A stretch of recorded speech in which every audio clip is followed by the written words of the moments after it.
Estamos visitando la previa a la exposición Cuerpo Contemplado de Julián Müller, que está acá en Santa Cruz. Y Julián nos ha traído una de sus facetas muy importantes de tu trabajo que tiene que ver con la vestimenta en Potosí. Coméntanos, por favor, sobre esta obra, para empezar. Gracias, Jorge. Muy contenta de la entrevista. Ya la teníamos planificada igual hace tiempo. Contenta de estar en Santa Cruz. A ver, esta se llama Vestida de Manta. Vestida de Manta tiene una identidad muy potosina que tiene que ver conmigo, ¿no? Tiene por una parte esta acuarela que es parte de un retrato igual que se hizo de chola potosina, un poco para dar a entender cómo surge el diseño de esto, que esto es un vestido hecho con una manta potosina. Esta manta, por ejemplo, la materia prima de esto me la regaló mi abuela, un regalo de mi abuelita. Nosotros, bueno, vengo de una familia de artesanas, somos ya 3 generaciones que trabajamos con ropa, vestimenta tradicional de Potosí, en la confección, en el flete. También mi abuela fundó el Museo Etnoindumentario de Potosí, que ahora se encuentra en la Casa Nacional de Moneda.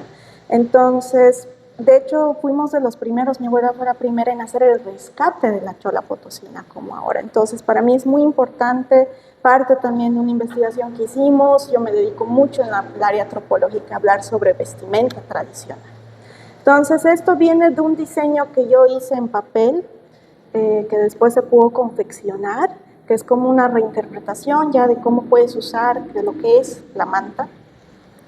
Y tiene todo, la idea es más de cómo está colgado en un ropero, ¿no? Cómo es parte de ti, de lo que está dentro tuyo, ¿no? La idea de los collares que casi que parecen 2 brazos, ¿no? Es la persona que utiliza esto.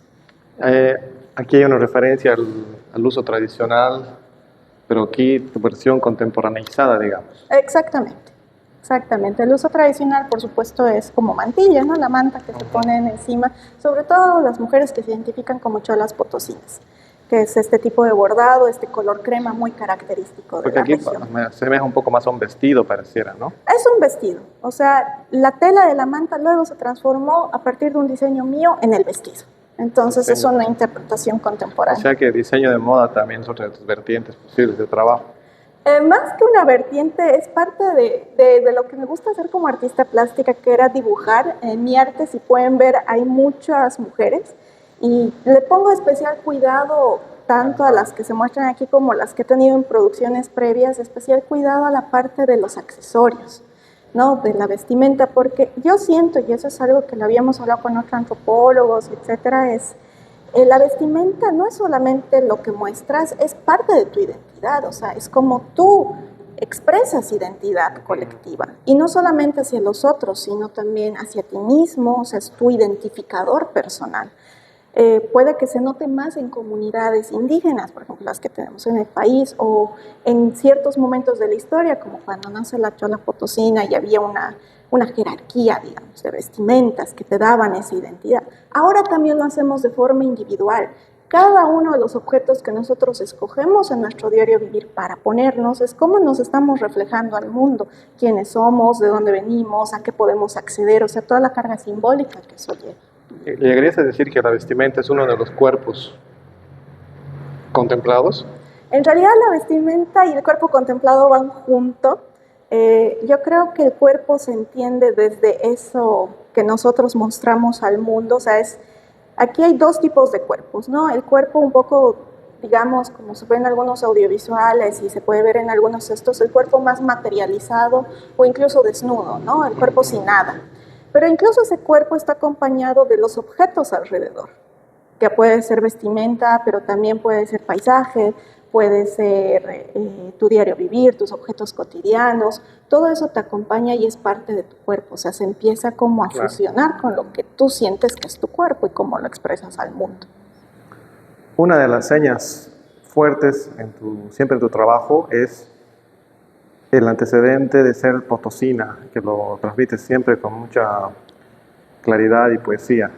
Pero también hay otra faceta tuya que es ese ser no potosino, que es el ser que está conectado con el mundo, ¿no? Sí, el ser global.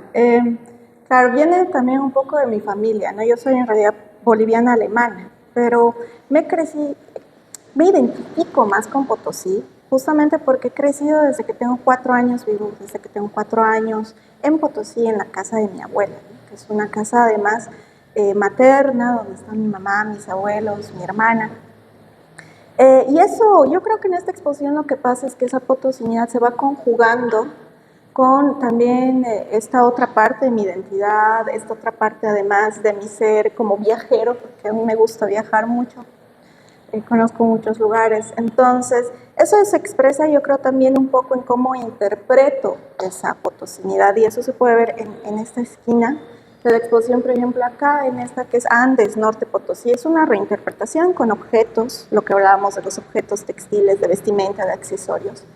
Pero no están puestos, digamos, en una forma ni tradicional, no tiene nada que ver con cómo uno lo representa normalmente, sino tiene que ver justamente con esta fragmentación de lo que está alrededor tuyo y cómo lo vuelves a armar, ¿no? Cómo lo vuelves algo visualmente diferente, y eso tiene que ver un poco con mi identidad también, que siento que se fragmenta, se construye en fragmentos que puedo lograr ver, que se construye también un poco en ideas como la circularidad, las cosas que vuelven, las cosas que están, que son parte de la zona de donde provengo, pero al mismo tiempo no es el todo completo, justamente porque por un lado yo soy de la ciudad y por otro lado soy una persona, justamente eso, ¿no? Soy una persona mezcla, mestiza, entonces tiene un poco que ver con esa reinterpretación. También se puede ver acá en adivinación. Adivinación está inspirada en el proceso de adivinación de las hojas de coca, normalmente acompañado por cigarros, que se pueden ver acá las colillas, el tema del hilado, los objetos que también provienen de este norte de Potosí. Pero todo esto está construido como un collar, ¿no? Está construido en una cuellera reciclada. Yo trabajo mucho con material reciclado, con material del taller de artesanías que tenemos allá también en Potosí.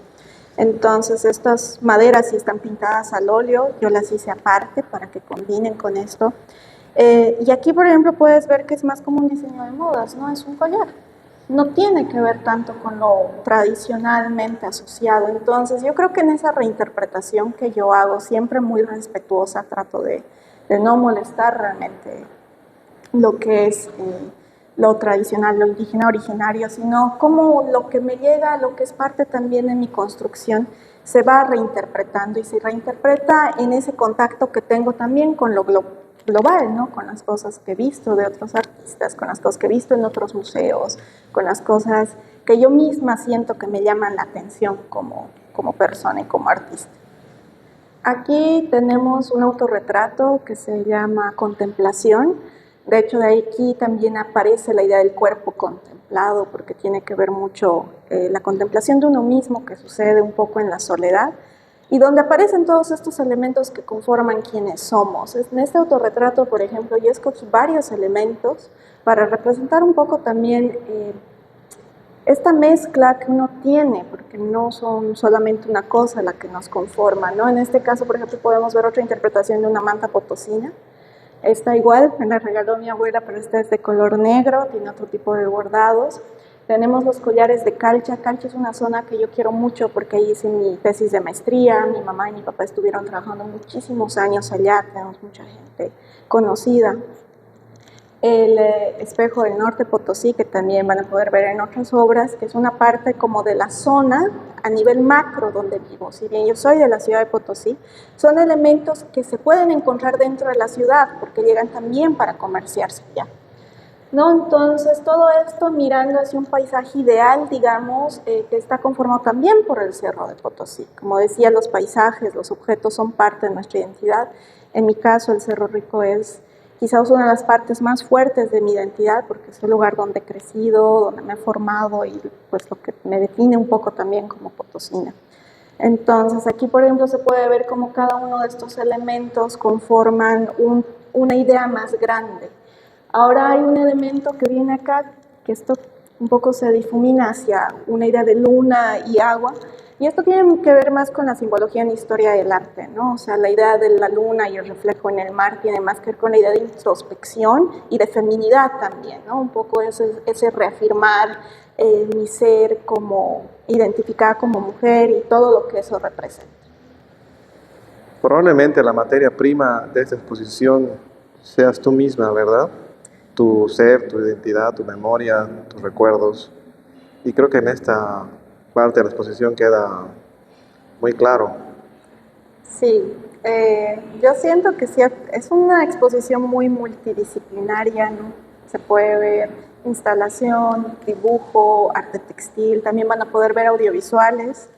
Entonces, lo que conecta todo eso tiene que ver eso, ¿no? Yo digo, esto es como un autorretrato, es quién soy en todas estas diferentes partes y cómo se han ido explorando desde distintos tipos de experimentación, de materialidad. Lo que te contaba, Jorge, que siento que lo que dicta antes de la obra es lo que se piensa de la obra, ¿no? Es un proceso mental que tiene mucho que ver conmigo. Y a partir de ahí es que voy escogiendo realmente qué materialidad puede resultar mejor para decir cierta cosa. No, aquí, por ejemplo, en Íntima es lo que hablábamos, esto de la fragmentación, de la idea de la construcción del cuerpo, que incluso desnudo, incluso en su forma más pura, digamos, está acompañada de los objetos cotidianos. ¿No? Este reloj es un reloj de mi casa. También son flores secas dentro de una vasija que está muy conectado con lo que hablábamos antes. Esa luna que para mí la luna es es símbolo por excelencia en la historia del arte de lo femenino, ¿no? Entonces, como incluso desprovistos de todo nuestro contexto, ¿no? Los objetos, los accesorios que nos acompañan siguen siendo parte de ese cuerpo que construimos, ¿no? Y los espacios también, lo que sucede acá, como hablábamos, es como una ventana y de hecho esa es la idea, porque esta es la ventana, es lo que, mi interpretación de la ventana de mi taller de arte en Potosí. Antes, hace un par de años, que es lo que yo veía mientras estaba trabajando en mi taller, que son estos cielos de verano que limitan su alcance y lloran, es arte textil y poema, micropoema bordado. Y porque verano en Potosí no es realmente un verano caliente, es un verano lluvioso que a veces puede llegar a ser gris, ¿no? Que cae la lluvia y eso es lo que se veía desde la ventana de mi taller, además un estado de ánimo, en este caso un poquito más, digamos que relacionado con la tristeza, ¿no? Relacionado un poco con el estado de ánimo en el momento que se hizo la obra. Y bueno, siguiendo la lógica, aquí en realidad están juntas como ventanas porque son dos ventanas, que es la misma. Lo que sucedió después de varios años es que empezaron a construir un edificio al lado de mi casa, entonces lo que yo veo ahora desde la ventana de mi taller ya no es el cielo de Potosí, sino son ladrillos vistos, que me han tapado completamente el sol. Y un poco tiene que ver también como este progreso que existe en las ciudades, a veces desmedido, a veces que afecta nuestros entornos emocionales, nuestros entornos naturales también. A mí me gustan, como han visto, mucho las flores, la parte natural. Yo tengo mi propio jardín. Y eso inspiró este haiku que está acá bordado, que igual es la misma ventana vista en diferentes momentos. El haiku que está aquí es: estos ladrillos apagaron la luna, secas mis flores, que bueno, es bastante explícito, ¿no? Entonces viene un poco contando esta misma historia. Viene a la cabeza un pequeño texto de Henry Miller, Trópico de Capricornio, donde habla de un retrato que hace de un hombre y le llama al relato un hombre cortado en rodajas, y va contando diferentes aspectos de la vida que tenía ese hombre. En esta exposición probablemente vemos un poco algo así, Julián cortada en rodajas, pero integrada en torno a algunos criterios, ¿no? Y una de las rodajas tuyas, o las porciones tuyas, diríamos, es el feminismo, tu militancia feminista. Así es. Contanos sobre tu enfoque. Mi enfoque, digamos, mi ser feminista, de decir que soy feminista, no se construyó de la noche a la mañana. Yo creo que a muchas mujeres les cuesta decir todavía que son feministas, porque piensan, no, es que yo no odio a los hombres, es que yo tengo este tipo de vida.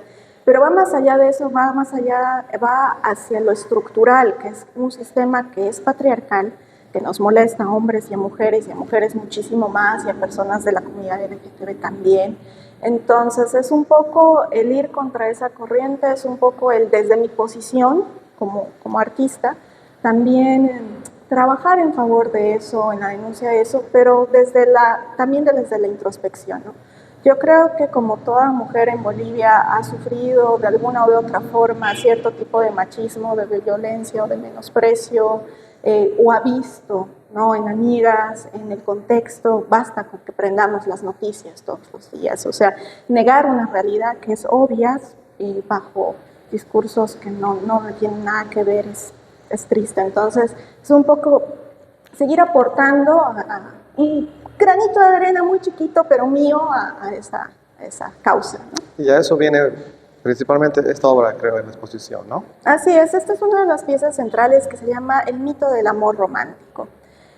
Justamente porque creo que el amor romántico, el que nos llega, con el que hemos sido criadas, la mayoría de las mujeres de una u otra forma, viene con muchísima violencia, con muchísimos estereotipos que se refuerzan después en la vida personal. Viene también cargado de experiencias propias y ajenas, que están muy ligadas a la idea del amor, ¿no? Como esta idea del amor para la mujer siempre tiene que ver con sacrificio, con la idea de yo doy más, no importa que el otro me haga, me diga, me insulte, me empuje, me menosprecie, baje mi autoestima, porque hemos crecido con la idea de que el amor todo lo puede, y eso es además una cosa de desequilibrio muy fuerte, porque no es la idea con la que se socializa a los hombres, no es la con la que se socializa a las mujeres, que el amor es el premio, que el amor es lo máximo que te puede pasar, el amor romántico heterosexual, digamos, normativo. Y cuando uno se encuentra en relaciones reales, muchas veces da de más y hay personas que se aprovechan, ¿no? Que ese amor no debería significar sufrimiento para las mujeres, que ese amor debería significar un compañerismo más fuerte. Entonces, esta está más ligada a la denuncia, tiene mucho que ver con que esto es algo que nos pasa en diferentes estratos sociales, en diferentes partes de nuestra vida. Estos tres zapatos representan diferentes mujeres, digamos, ¿no? Que todas pueden sufrir esto. Por supuesto, no hay que olvidarnos que existen diferentes jerarquías sociales y cosas que pueden reforzar o pueden ayudar, que puedes tener privilegios o no, pero es algo un poco con la que crecemos todos. Para mí, la idea de los cuerpos que han estado vivos y luego se mueren, que están acá en lo que yo llamo mis cuerpos embotellados, tiene mucho que ver también con esta idea de violencia, de qué bonito lo que sucede, o qué bonita esta persona, la tengo presa, la tengo sin vida, o le quito la vida en el peor de los casos, que es lo que sucede, y cómo también eso se expone, ¿no? Como esta típica de crimen pasional, ¿no? Ha sido un problema de, es que la amaba, es que los celos, y es como, el amor no viene con violencia, nunca debería venir con violencia. Entonces tiene un poco de crítica a eso. En esta parte, la botella de acá, la central, que tiene más color, representa un poco el corazón, representa el pecho, y como esto es casi esta parte de espinas, ¿no? La idea de este sufrimiento martirizado también, ¿no? De decir, no, es que yo puedo seguir, es que yo voy a cambiar a esta persona. Son pequeños discursos que son chiquitos, pero que están tan presentes en nuestro día a día, que eso al final mella muchísimo la autoestima de muchas mujeres.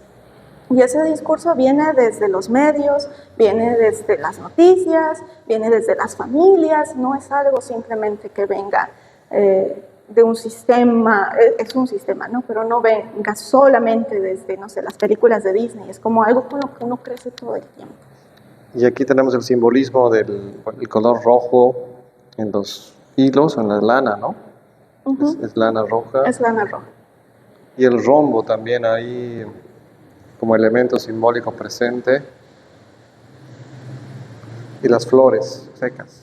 Las flores secas. Las flores secas, vamos a hablar de eso en la otra estación de la exposición, pero para cerrar acá, esta obra se me conecta mucho con una instalación que hay en el Museo Nacional de Arte, que tú también has llegado a ver, creo, en la exposición de creadoras. Sí. Se conecta, ¿no? O sea, notas un poco el espíritu y el uso de los materiales también. Puede ser que sí. Mira, no es como que yo vi creadoras después de pensar en esta obra, la tenía ya en boceto.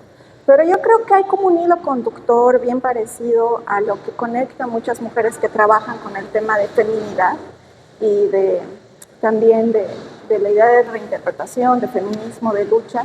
Por ejemplo, los colores se han vuelto muy simbólicos, ¿no? La parte del rojo, los zapatos, que también viene de una instalación artística, el tema de trabajar esto de la violencia que se sufre, tiene como códigos que también son un poco universales, ¿no? Vienen de un simbolismo de historia del arte del pasado que se están usando ahora justamente para hacer este tipo de obra. Aumentar que el tema de trabajar con textiles tampoco es casual en Bolivia para trabajar con temas de mujer, porque las tejedoras en su mayoría son mujeres.